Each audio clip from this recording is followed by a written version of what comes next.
सिद्धू मूसेवाला को किसने मारा? Who killed him? देखिए, मूसेवाला ने काफ़ी लोगों को अपसेट किया था। लॉरेंस बिश्नोई से दुश्मनी जो कि पब्लिक थी, उसको किसने मारा ये केस सब जुडिस है। अब कहाँ पे लैक हुआ? Haryana police, Punjab police, Rajasthan police, Delhi police, सबको पता था कि मूसेवाला की लाइफ को थ्रेट है। पंगे तो लेते थे। धमकियों से डर के घर में घुसने वालों में से नहीं है। गैंगस्टर्स की दुश्मनी सिंगर से क्यों? It's a soft target. Singer एक ऐसा है जो बहुत जल्दी डरेगा और उसको पब्लिक में जाना पड़ेगा। ये उड़ता पंजाब लैंड कब करेगा? एडिक्शन के रेट को दिल्ली, गोवा, बॉम्बे, कनाडा और उससे करो तो पंजाब में एडिक्शन कुछ भी नहीं है। लॉरेंस बिश्नोई गैंग जो है वो क्या मूसेवाला शूट आउट के बाद ज़्यादा एक्टिव हो गया है? Of course yes. Lawrence Bishnoi ने बोला था कि हम कोई बड़ा काम करेंगे। उसको कुछ फोर्सेस हैं, कुछ स्ट्रॉन्ग पावरफुल ग्रुप्स हैं जो उसको सपोर्ट कर रहे हैं। बिना पुलिस और पॉलिटिकल सपोर्ट के लॉरेंस बिश्नोई तो क्या कोई भी क्रिमिनल ग्रो नहीं करता। सेकंड इन पावर कौन है Bishnoi gang? Goldy Brar is obviously next to Lawrence, तो गोल्डी बराड़ ही है। खालिस्तान को लेकर कहा जाता है। मूसेवाला बिल्कुल भी खालिस्तानी नहीं था। जो खालिस्तानी एलिमेंट है वो कनाडा में बैठे हैं। सिंगर्स को गन्स, ये पावर, गाड़ियाँ, ये शोशेबाजी, ये बहुत अट्रैक्ट करती है। ये हमारे कल्चर में है, गन कल्चर ना, ये हमारे रिलीजन में है। छोटा मूसेवाला जो है, हमने उनकी तस्वीर देखी जो है, बहुत ही प्यारा, बहुत ही क्यूट। वो दूसरा सिद्धू मूसेवाला है। नमस्कार, स्वागत है आपका क्राइम तक पर और मैं हूं आपके साथ मनीषा झा। इस वक्त हम हैं देहरादून में क्राइम लिटरेचर फेस्टिवल में। हमारे साथ मौजूद है जुपिंदर सिंह जीतसी। जुपिंदर जी, बहुत स्वागत आपका सबसे पहले क्राइम तक पर। थैंक यू, आपने ये अपॉर्चुनिटी दी मुझे। आपकी जो किताब है हु किल्ड सिद्धू मूसेवाला, बहुत इसे लोग पसंद भी कर रहे हैं, तो मेरा पहला सवाल भी आपसे यही है, सिद्धू मूसेवाला को किसने मारा? Who killed him? जी यस, ये आपका सवाल नहीं, बहुत उनके मिलियंस ऑफ जो फैंस हैं उनका है। मेरी ये बुक है, ये बायोग्राफी नहीं है, मेरी ये बुक उनकी लाइफ स्टोरी नहीं है, ये मेरी बुक उनकी मर्डर स्टोरी है। और उनकी स्टोरी के थ्रू जो पंजाब की स्टोरी है उसको मैंने बताने की कोशिश की है, किस बैकग्राउंड में, किस संदर्भ में उनका मर्डर होता है और मर्डर होने के बाद क्या कुछ होता है। उसको किसने मारा ये केस सब जुडिस है, अभी आपको पता है, लेकिन मैंने अपनी बुक में इसकी तरफ काफ़ी इशारे किए हैं जो मैं चाहूँगा कि उसको पढ़ा जाए और समझा जाए। इस किताब को लिखने में आपको कितना वक्त लगा और कितना वक्त आपने मानसा में गुजारा, कितना वक्त उनके परिवार के साथ गुजारा, उनके आसपास के लोगों के साथ गुजारा? जहाँ भी जितना भी पॉसिबल था मैंने किया। फैमिली के साथ मेरी थोड़ी लिमिटेड मीटिंग्स हुई बिकॉज़ फैमिली एक ऐसे दौर से गुज़र रही थी जिसके लिए उनको आप इतना ज़्यादा नहीं मिल सकते हो, लेकिन उन्होंने मेरी जितनी भी पॉसिबल हेल्प करनी थी उन्होंने की है।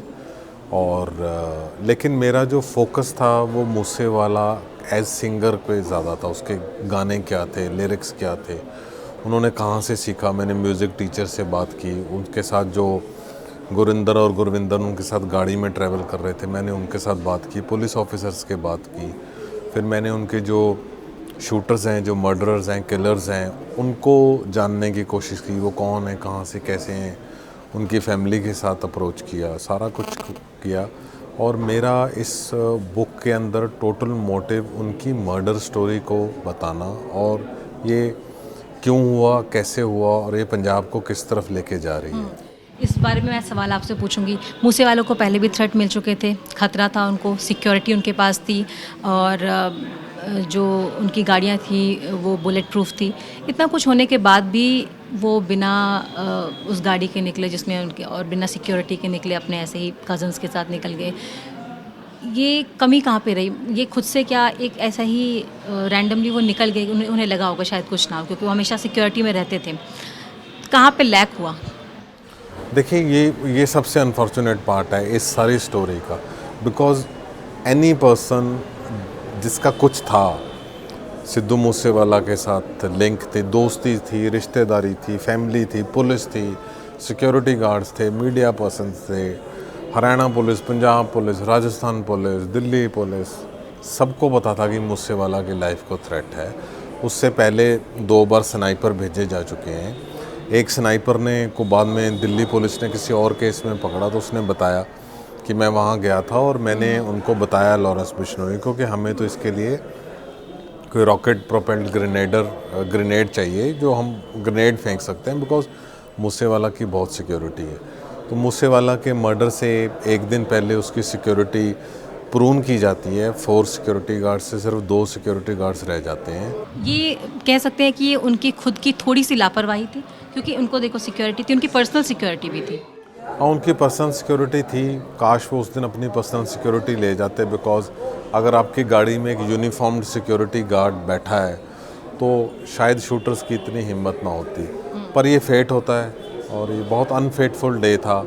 और थोड़ा आपको ये भी होता है कि ये मेरा गांव है ना, यहाँ तो मैं जा सकता हूँ। बिकॉज मूसेवाला के जो फ्रेंड्स थे उन्होंने बाद में मुझे बताया कि उसका सांस बहुत घुटता था इतनी सिक्योरिटी में और घर के अंदर बैठ बैठ के। और वो आर्टिस्ट है, वो सिंगर है, वो रात को कंपोज करता था। एक्सप्लोर करना होता था चीज़ों को रॉ तरीके हाँ, से तो देखना उसको निकलना पड़ेगा, उसको अपनी एक मोटिवेशन के लिए, आइडियाज़ के लिए घर से निकलना पड़ेगा, लोगों से बात करनी पड़ेगी। मूसेवाला शूट आउट जिस दिन हुआ, गोल्डी बराड़ ने रिस्पॉन्सिबिलिटी ली, जिम्मेदारी ली, कहा हमने मारा है और लॉरेंस बिश्नोई गैंग ने मारा है। क्या वजह थी? किस वजह से मारा? क्या पुरानी दुश्मनी थी? विक्की मिद्दू खेड़ा वाली बात भी सामने आई थी, या फिर वो जो गाने बनाता था उन गानों से दिक्कत थी? उस गाने में वो चैलेंज करते थे, ऐसा लोग मतलब बताते हैं, हमने देखे भी हैं, उनके सॉन्ग्स सुने हैं। तो क्या लगता है मेन जो वजह रही होगी वो क्या रहेगी? देखिए, मूसेवाला ने काफ़ी लोगों को अपसेट किया था of late with his songs. जो उनका सॉन्ग था 295, वो सीधा खालिस्तानीज़ और रिलीजियस जत्थेदार्स को क्वेश्चन करता है। तो एक एस्पेक्ट तो ये है।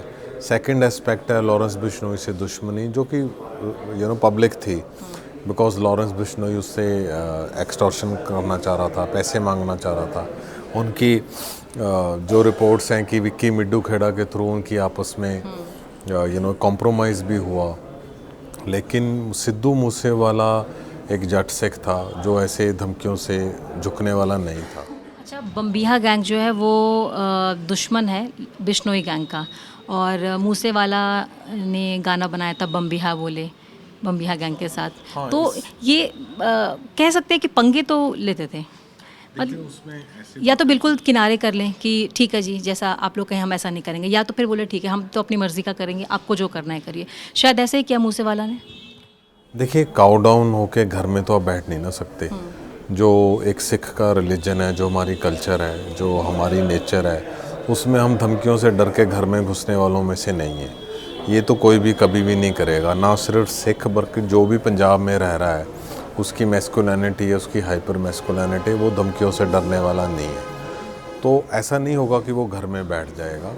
हाँ, उसका जो बम्बिया सॉन्ग था वो लॉरेंस बिश्नोई ने अपने इंटेरोगेशन में बोला है कि वो सॉन्ग उसने हमारे ऊपर लिखा था, बिकॉज उस सॉन्ग के शुरू में अमृत गिल जो सिंगर है, को सिंगर है, वो कहता है कि ਕਹਿਣ ਨੂੰ ਤਾਂ सॉन्ग है, एक गाना है, पर ये वजेगा कई लोगों के चपेट वांगू।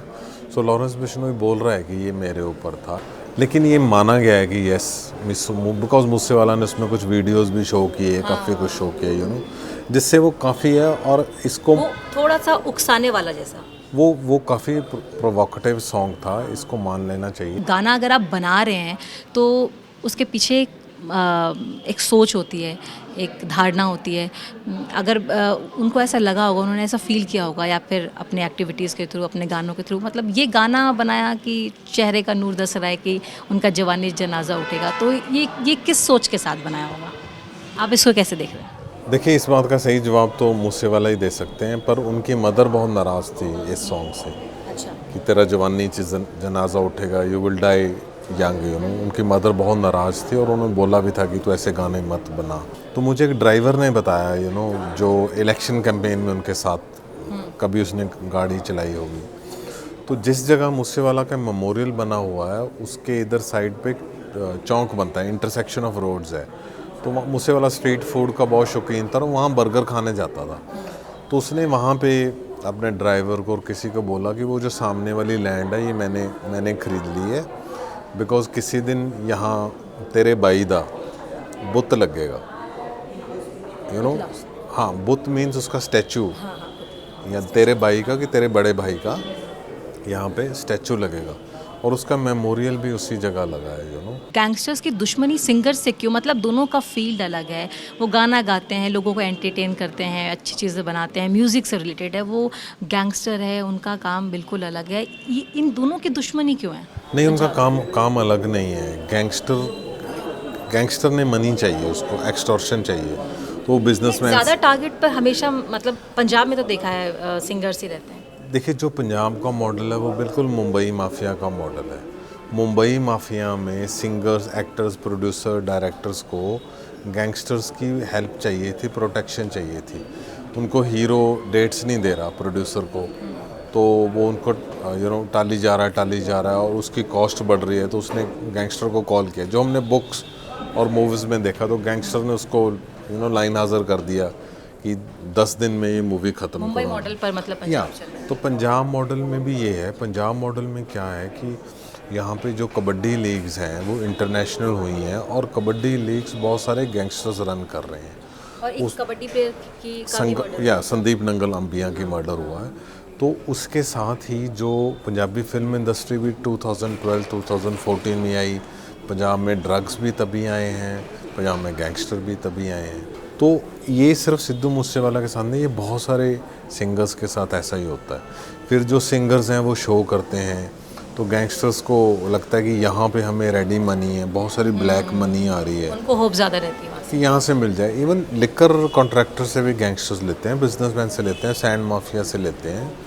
तो सिंगर एक ऐसा है जो बहुत जल्दी डरेगा और उसको पब्लिक में जाना पड़ेगा, तो वो इजी मनी हो जाता है उनके लिए। It's a soft target. उड़ता पंजाब लैंड करेगा, आपने वहाँ पे रिसर्च किया है और वहाँ पे उड़ता पंजाब की हमने स्टोरीज़ देखी हैं, किस तरीके से नशा जो है, ड्रग्स है, अभी भी वैसा है, फ्यूचर में कुछ बेहतरी की वहाँ पर है पॉसिबिलिटी? या क्योंकि गैंगस्टर जो बन रहे हैं उनकी संगत अच्छी नहीं है, उनका जो सराउंडिंग है वो अच्छा नहीं है, नशे में चले जाते हैं, उसके बाद धीरे धीरे वो छोटी मोटी चोरी, लूटपाट और उसके बाद वो गैंगस्टर वाली लाइन में चले जाते हैं।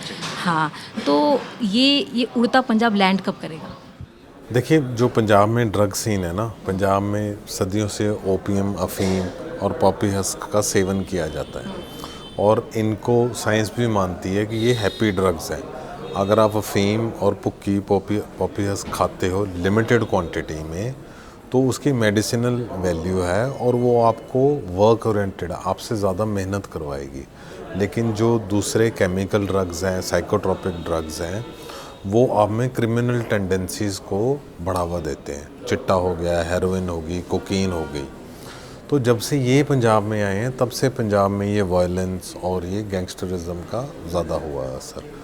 तो उसमें जब हम बात करते हैं उड़ता पंजाब की, तो ये एक ऐसा नैरेटिव है जो कॉन्शियस पंजाबीज़ ने शुरू किया है। अगर आप डेटा देखें, इस समय पंजाब की पॉपुलेशन 3 करोड़ प्लस है, जिसमें से 10 लाख लोग, मेनली यूथ, हेरोइन एडिक्ट हैं। ओपियम एडिक्ट को एडिक्ट नहीं माना जाता इतना, वो सोसाइटी के लिए थ्रेटन नहीं होता, राइट। और हमारे जो इनका इस्तेमाल करें वो इतना क्लासिफिकेशन के साथ नहीं करेंगे, वो नहीं, क्लासिफिकेशन के साथ ही होता है। जो ओपियम अब हर गांव में ना एक अमली होता है, हमारे पंजाब के फोक कल्चर में है। एक गांव में एक अमली है, वो ओपियम एडिक्ट है, तो वो गांव की एक तरह से वो फनी बोन है सारे गांव की। लेकिन जो ओपियम वाला जब ग्रेजुएट कर जाता है, जिसकी तरफ आप रेफ़र कर रहे हो, जब वो ग्रेजुएट कर गया चिट्टे के लिए, हेरोइन के लिए, तो वो क्रिमिनल बन गया उस टाइम। ये डेंजरस सोसाइटी है और पंजाबीज़ बहुत कॉन्शियस हैं इस चीज़ के लिए। हमारी पॉपुलेशन के हिसाब से ये 1% से कम है, राइट, और 1% है, राइट। 10 लाख जो हेरोइन एडिक्ट हैं प्लस दूसरे हैं। लेकिन उसके लिए हम अब अगर आप इसको एडिक्शन के रेट को दिल्ली, गोवा, बॉम्बे, कनाडा और उससे करो, तो पंजाब में एडिक्शन कुछ भी नहीं है। आपको देखो अभी पंजाब की पॉपुलेशन के हिसाब से ज़्यादा, या पॉपुलेशन रेशियो के साथ देखियो तो ये एडिक्शन बड़ी नहीं है, but it is we Punjabis who are conscious about that. अच्छा, पंजाब में जो गैंगस्टर और ये या फिर नशे वाली चीज़ें किसी पर्टिकुलर बेल्ट में है या फिर पूरे पंजाब में है? देखिए, है तो पूरे पंजाब में, लेकिन जो गैंगस्टरिज्म है, वो जितने गैंग लीडर्स हैं वो एक 50 स्क्वायर किलोमीटर एरिया वहीं से आए हैं। अच्छा, कौन वो सा एरिया? ये है मालवा रीजन का, साउथ मालवा रीजन है, मुक्तसर, मोगा, मानसा, बठिंडा, फाजिलका, इस बेल्ट को बोलते हैं। यहीं से 50 स्क्वायर किलोमीटर में आए हैं। लॉरेंस बिश्नोई गैंग जो है वो क्या मूसेवाला शूट आउट के बाद ज़्यादा एक्टिव हो गया है या ज़्यादा नज़र में आने लगा है या कॉन्फिडेंस आ गया है? Of course yes, Sidhu Moose Lawrence Bishnoi का जो उसकी चार्जशीट में है कि लॉरेंस बिश्नोई जब संदीप नंगल अंबिया का मर्डर हो जाता है, जो उसकी राइवल गैंग ने किया है, तो जो नंगल अंबिया था वो कबड्डी लीग रन कर रहा था जग्गू भगवानपुरिया गैंगस्टर की, और जग्गू भगवानपुरिया लॉरेंस बिश्नोई एक ही हैं। तो लॉरेंस बिश्नोई ने बोला था कि हम कोई बड़ा काम करेंगे। तो बड़ा काम में आप या तो राइवल गैंगस्टर्स को मारोगे या आप किसी सॉफ्ट टारगेट को ढूंढोगे जिससे राइवल गैंग परेशान हो। तो दैट टारगेट वाज ऑलरेडी उनके रडार पे सिद्धू मूसेवाला था। तो इसलिए क्या, यस ऑफ कोर्स उसके बाद उसका नाम बड़ा हुआ है। लॉरेंस बिश्नोई की ये छवि किस तरह की है? वो पूजा पाठ करता है, हनुमान जी का भक्त है, भगत सिंह का भक्त है, मैंने वीडियो देखी है। बात करता है बिश्नोई समाज की रक्षा की, हिरण को मार दिया तो इतना बवाल हो गया पूरे देश में। तो ये कैसी छवि है? एक तरफ आप अपने आप को इतना हिंदूवादी, इतना लोगों की रक्षा करने वाला और इतना पॉजिटिव, इतना अच्छा दिखा रहे हो, आप इधर दूसरे लोगों का मर्डर कर रहे हो। मतलब ये किस तरह की छवि, आप कैसे देख रहे हो उसे? देखिए, लॉरेंस बिश्नोई कम्युनिटी से है। सो बिश्नोई कम्युनिटी का ओरिजिनेट हुआ, उनके जो गुरुजी थे, तो उन्होंने वेजिटेरियनिज़म और नॉन वायलेंस को बहुत ज़्यादा उसको पढ़ाया उन्होंने, राइट। और ये 14-15 सेंचुरी में, उससे पहले भी शायद ये कम्युनिटी आई है। और ये कम्युनिटी गवर्न होती है 20 नोई, 20 is 20 and no is 9, 29 rules of life और टेनेंट्स ऑफ लाइफ। उस रूल्स में से एक रूल है कि आप कभी भी जीव हत्या नहीं करोगे। और अगर आप किसी लकड़ी को जला रहे हो तो आप लकड़ी में से पहले कोई भी माइक्रो ऑर्गेनिजम्स है उसको साफ़ करोगे। आप किसी को ऐसे भी अनजाने में भी किसी को आप चोट नहीं पहुंचाओगे। तो ये तो एक बिश्नोई का उसका कैरेक्टर है। और फिर लॉरेंस बिश्नोई है जिसने मर्डर्स किए, राइट। सो ये बहुत बड़ा सवाल है, कॉन्ट्रडिक्शन है, ये कॉन्ट्रडिक्शन है। सलमान खान को धमकी, बाबा सिद्दीकी का मर्डर और उसके बाद कई सारे लोगों को धमकी, और बहुत प्राउडली उसकी जिम्मेदारी लेना। देखिए, प्राउडली तो इसलिए लेते हैं ना कि उनके एक्सटॉर्शन रेट बढ़ते हैं। ये तो उसे पावरफुल बना रहा है लॉरेंस बिश्नोई को। तो इतना प्रोएक्टिव रहना, जेल में रहते हुए, वो भी इतनी हाई सिक्योरिटी में रहते हुए, क्या पॉसिबल है किसी आम कैदी के लिए कोई सपोर्ट, कोई बैक के? क्या लगता है? लॉरेंस बिश्नोई तो आम कैदी नहीं है। हाँ, उसने आम कैदी के लिए नहीं है संभव, तो उसके लिए कैसे, मतलब उसको क्या सपोर्ट है किसी का, क्या कोई बैक किकिंग है उसकी, मतलब क्या लगता है आपको? देखो, मैं शुरू से कह रहा हूँ, जिस दिन से मेरी बुक आई है तब तक तो लॉरेंस बिश्नोई ना मुंबई में उसका नाम आया था, ना कनाडा में आया था। और मैंने सबसे पहले कहा था कि वो उसको कुछ फोर्सेस हैं, कुछ स्ट्रॉन्ग पावरफुल ग्रुप्स हैं जो उसको सपोर्ट कर रहे हैं। ये मेरा इन्फ्रेंस था, बिकॉज बिना, बता सकते हो आप? उसका नाम मुझे भी नहीं पता कि वो क्या है, और तो मैं भी वो नहीं कह सकता। हम जर्नलिस्टों के लिमिटेड टूल होते हैं, कुछ चीज़ों की अंडरस्टैंडिंग होती है हमारी। और फिर अगर चलिए, अगर नेशनल सिक्योरिटी की बात है तो उस बात में तो जाना ही नहीं चाहिए, बिकॉज हम बहुत लिमिटेड हमारा एक्सपोजर है वो जो कंट्रीज़ में क्या हो रहा हो उस सब में। लेकिन मैं ये ज़रूर कहूँगा कि बिना पुलिस और पॉलिटिकल सपोर्ट के लॉरेंस बिश्नोई तो क्या, कोई भी क्रिमिनल ग्रो नहीं करता, और लॉरेंस बहुत ज़्यादा ग्रो कर रहा है। मूसेवाला केस अभी कहाँ पर है? उसमें जितने भी लोग इन्वॉल्व थे, जितने शूटर्स इन्वॉल्व थे, किसी भी तरह से मदद की थी, कितने पकड़े गए, कितने बचे हैं, क्या केस अभी कहाँ पर है? मूसेवाला केस में जहाँ तक मेरी जानकारी है 31 के करीब अरेस्ट हो चुके हैं, लेकिन उसमें गोल्डी बराड़ और अनमोल बिश्नोई और 2 और लोगों की अरेस्ट होनी अभी बाकी है। वो आउट ऑफ कंट्री है? गोल्डी बराड़ और अनमोल आउट ऑफ कंट्री हैं। एक था बंदा जिसको इन्होंने वेपन्स पकड़ाए थे, तो उसको भी करना है। एक आर्म्स डीलर है, उसको शायद करना है इन्होंने। और इसमें जो केस है वो चल रहा है, ट्रायल चल रहा है मानसा में, लेकिन उसमें लॉरेंस ने बोल दिया है कि मैंने तो ये किया ही नहीं। गोल्डी बराड़, अनमोल बिश्नोई, ये इनके मेन, और बाकी जो इंडिया में अभी हैं वो तो उसमें भी, लेकिन अभी सबसे सेकंड इन पावर कौन है बिश्नोई गैंग का? लॉरेंस बिश्नोई के सबसे क्लोज था जग्गू भगवानपुरिया। अच्छा। थोड़ा सा उनमें मनमुटाव हुआ है, पर मैंने सुना है कि वो भी इकट्ठे हैं। तो जग्गू भगवानपुरिया माझा एरिया, अमृतसर, तरन तारण, गुरदासपुर कंट्रोल कर रहा है, तो लॉरेंस का ज़्यादा एक्टिविटी इस तरफ है, तो वो क्लोज़ है।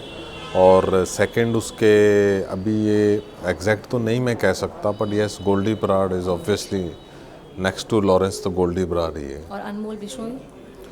अनमोल Bishnoi is not the leader of the gang, और मुझे नहीं लगता कि वो लीडर मटेरियल है। वो लॉरेंस बिश्नोई का प्रोटेक्टेड यंग ब्रदर है, और मुझे नहीं लगता कि वो पर्सनली भी किसी क्राइम में इन्वॉल्व होगा। अच्छा। इसका तो he was always following in the footsteps of his brother, उसको अपना ब्रदर ही हीरो लगता है।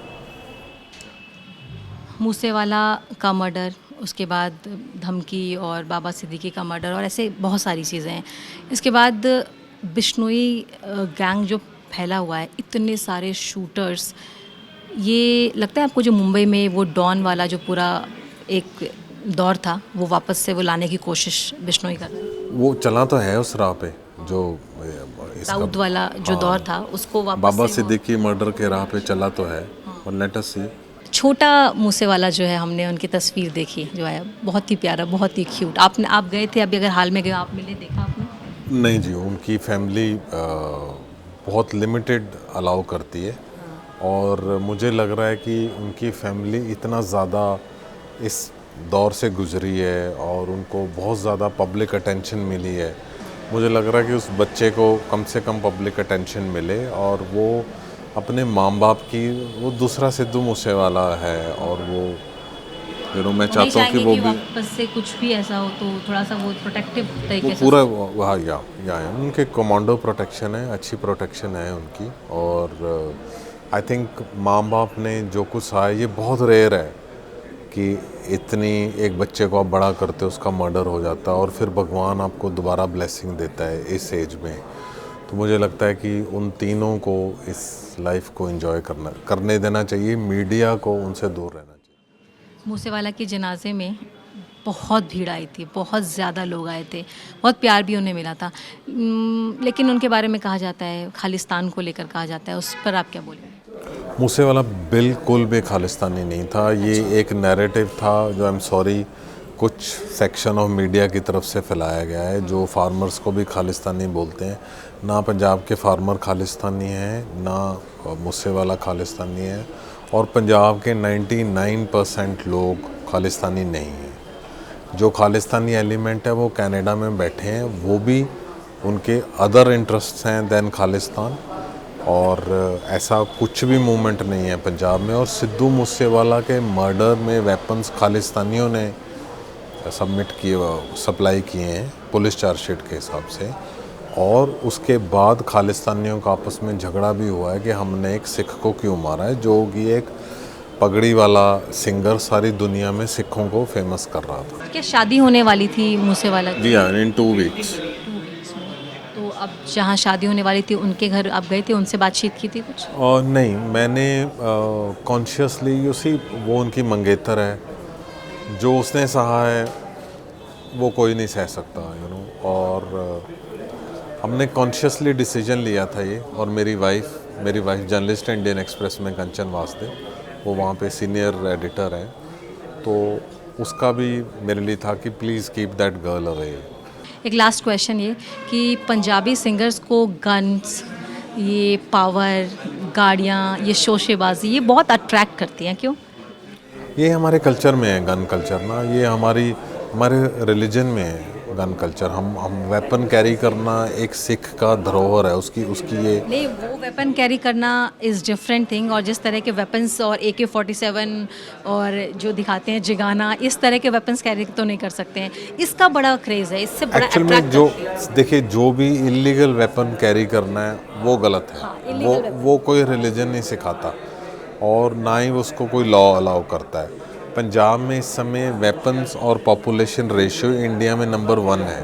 पॉपुलेशन के हिसाब से पंजाब में सबसे ज़्यादा वेपन्स हैं, पूरे इंडिया के गन लाइसेंसेस जो मिले हैं 20% पंजाब के हैं, जबकि पंजाब की पॉपुलेशन 10वें 11वें नंबर पे है, राइट। तो ये शो करता है कि यस हमारे पास गन कल्चर है और हम उनसे मना नहीं करते, but at the same time जो लाइसेंस्ड वेपन से कितने क्राइम होते हैं बताओ आप मुझे। 97% of crime is done by illegal weapons, not by licensed weapons. बहुत शुक्रिया जुपिंदर जी आपका बातचीत करने के लिए। आपने बहुत डिटेल से मूसेवाला के बारे में बताई क्राइम तक पर। आपका बहुत बहुत धन्यवाद इस तमाम बातचीत के लिए।